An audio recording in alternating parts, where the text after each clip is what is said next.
the Lakers needed to be great. They needed Austin Reeves to be elite for himself. They need him to be a version of Austin Reeves just because of how top heavy this roster is, how limited they are from the center spot, how good defensively the Timberwolves are. Here was Austin Reeves after the game talking about the series he had against the Wolves. Obviously, this wasn't our expectation, our goal. But, to be honest with you, as a group, we just didn't play good enough to, beat them. That's really it. Just continuing to, grow together.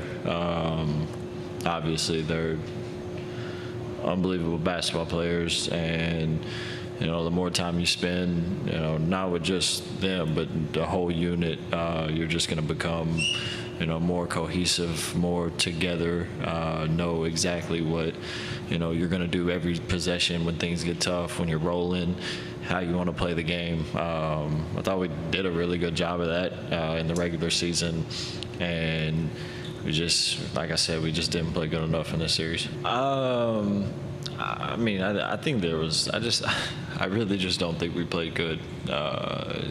You give credit to Minnesota. They, played a really good series. But I think it come down to just us not being us. And obviously, I didn't have the series that I wanted to have. So, you can, point the finger at me. So give him credit. He answered the questions. He said what everyone was thinking, and he admitted, hey, he did not have the series that he wanted to. If you look at his line for this series, averaged 16.2 points per game, 5.4 rebounds, 3.6 assists. All that talk about him being the best third option in the sport, I never want to hear again. I didn't even believe that, even when that conversation was really started. If you know the other guys around the league, won't really get into that. But the truth of the matter is with Austin Reeves is he has been a playoff riser for most of his career. Did have a good series against the Warriors a couple years ago in the playoffs, but this was really bad. And I think that for Austin Reeves, kind of the things that stick out is he didn't look athletic. He didn't look fast. He looked smaller. He looked like he got pushed around. He looked like that he wasn't physical enough. And that's playoff basketball. And that's where this organization is assessing their overall success, right? So if you're not going to be good in the playoffs, then what good are you going to be for the Lakers? And I think with Austin Reeves, he goes 5 for 14 last night, 2 for 10 from beyond the arc, 12 points, 5 rebounds, 2 assists. And I think in the context of this series, there's no other way to sugarcoat this, that Austin Reeves was bad. He underperformed significantly when they needed him to be great. They needed the regular season great version of Austin Reeves, and he didn't show up. I saw a meme out there that was the Scooby-Doo meme where they show up and you're taking the mask off and it's Austin Reeves and it's actually D'Angelo Russell. And they were comparing him to D'Lo. So I'll say, I said this a couple weeks ago. I said this leading up to this series, that if Austin Reeves did not play up to his capabilities or play well enough to help this team win, that I would explore a trade for Austin Reeves this offseason. And I think that the Lakers have to decide that with Reeves, Reeves is a great value contract. He really is. But if you think, like I said, if LeBron James, can you win a championship with LeBron as your second star playing the minutes that he played during this series? I don't think you can, but can you do it with LeBron as like your second-ish third star, a guy that can pick his spot, stay fresh? Yeah, then I do think you possibly can. And Austin Reeves, as a trade asset, is their best path to getting an upgrade as a third star.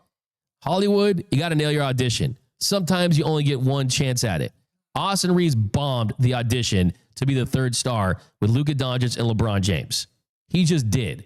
And if the Lakers are serious about wanting to win a championship with Luka and LeBron, if they're not, then fine. If you're not, and you just, okay, LeBron farewell tour, we got Luka under contract for 5-6 years, we'll win a title when he's like 28, 29, 30, fine. Keep Austin Reeves, the value contract. But if you want to win with Luka and LeBron specifically, I think you have no choice but to trade Austin Reeves. I don't think it's even an option, because that Austin Reeves got pushed around. That Austin Reeves was a one-way player. You need your younger players to elevate and carry when your 40-year-old dude is trying to keep gas left in the tank for the fourth quarter. With LeBron, he's a classic, man. You got to rev that thing up a couple times for it to turn over. Austin Reeves should be, hey, it's push to start. But that wasn't the case. And you look at his contract, I mean, $13.9 million is what he's set to make in 2025 and 2026. He has a player option for just $14.9 million in the 2026-2027 season. So Austin Reeves, he definitely is going to look attractive to certain teams out there, especially when you look at the year that he had in the regular season. He was really, really good. I'm not discounting that at all, but I'm looking at this in the prism of how do you win a championship next season if you're the Lakers? Now, here's some guys I would look at to trade for, and we're going to dive deeper into these guys in the coming days and weeks. But the first guy is kind of the big white whale. This would be a big one for me. Is if the Memphis Grizzlies are looking to blow it up, could you put together a package to pursue Jaren Jackson Jr.? Austin Reeves, Dalton Connect. By the way, Dalton Connect and Mark Williams played the exact amount of minutes this series. Tells you a lot about that trade and not developing him. Austin Reeves, Dalton Connect, Rui Hachimura. You give him the 2031 unprotected first round pick, throw in a handful of pick swaps. And if the Grizzlies are saying, you know what, reset, down to the studs, rebuild, you get picks, you get pick swaps, young player in Reeves. Rui Hachimura had a great series. He was a dog last night. He's under a pretty nice contract too. Dalton Connect, he looked promising at times. And you look at where Jaren Jackson Jr. is, he's going to be eligible for a Supermax extension. And he has an expiring contract that's at $25 million for 2025 and 2026. And then he can become a free agent. So even if he does, you get LeBron, Jaren Jackson Jr., and Luka Doncic. So that's something that I would love. And hey, you look at Austin Reeves, man, you go to Memphis. That's pretty close to Arkansas. You know, that would be the top of my list. Him and the next guy I'm talking about. But Noel, let me get your thoughts on that. I know you're a big. I mean, Noel's got like 15 of 15 teams around the league, and the Grizzlies are certainly one of them because he's a big jaw guy.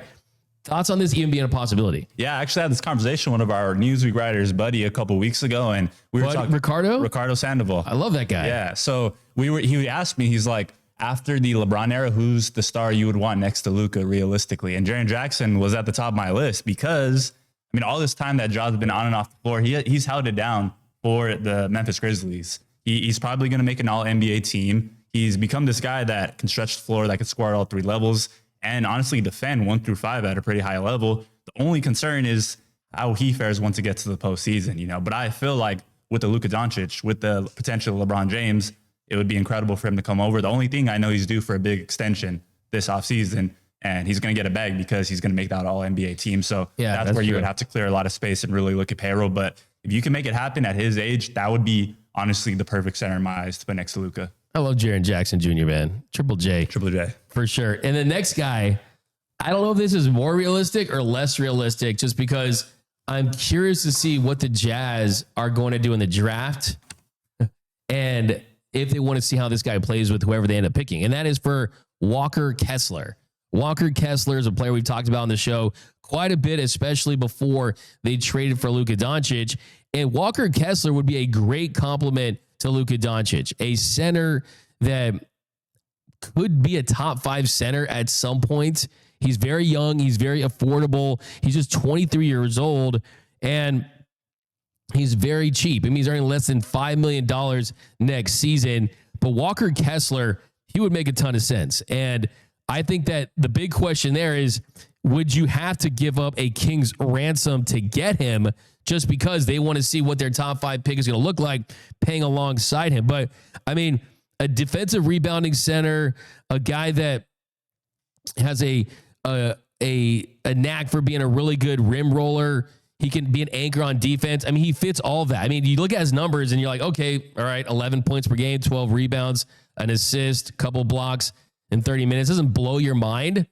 But for what he could do with Luka Doncic and what he could mean to this team defensively, if you have Walker Kessler last night, you're going to game 6. If you have the Lakers and you have Walker Kessler, you're probably going to win this series. Now, the Lakers would have to give up Dalton Connect. the maybe a future first round pick, 2032, bunch of pick swaps. But the question I would have for the Lakers is, would Austin Reeves and Dalton Connect and a first round pick and some pick swaps get a deal done? That would be a lot, but then that's also you pushing all your chips in the middle of the table with LeBron James and Luka Doncic. So I like Walker Kessler as an option. How about Wendell Carter Jr.? Wendell Carter Jr., he's someone that you wouldn't have to probably give up Austin Reeves for sure. That's where you kind of dangle the Dalton Connect. Maybe you throw in a first round pick, the 2031 first round pick. Someone else, I mean, just a throw in like a Shake Milton type.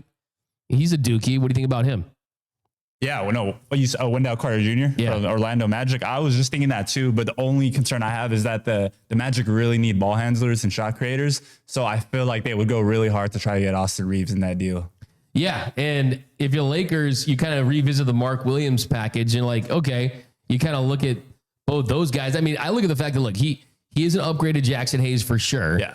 And would I trade Austin Reeves for him? I think I would wait that out. I would wait that out to see if Austin Reeves can get out to a good start. Maybe look at a deadline deal. I do think you got to do some work before that Luka extension to try to kind of sweeten that deal up for sure. Yeah. And Wendell's on a great contract too. He is. And it's like a 3 or 4, he's got like 4 years left and it's under 20 million. So, and he had a really good, he was one of like their good defensive pieces against the Celtics team. A reason why they actually were competing in some games. Absolutely. And he's athletic. That's something they lacked last night. I mean, he's a big vert dude. And I think him and Luka Doncic, you would easily just add 4 or 5 points to his line every night, just playing along with Luka Doncic. How about Jared Allen? I know that Noel is not going to like Jared Allen because he probably thinks that the way he dresses isn't like drippy enough. I do like what he said. He said that he's like, I got a nice shirt and I took it right back and I got my money back. You know, he saves money. Jared Allen would be incredible. Look at with that Cavs team, how they've become this catapult right next to Boston Celtics. He's a big reason why. I think you think the Cavs want to do business with the Lakers, give Bron a piece to win a title.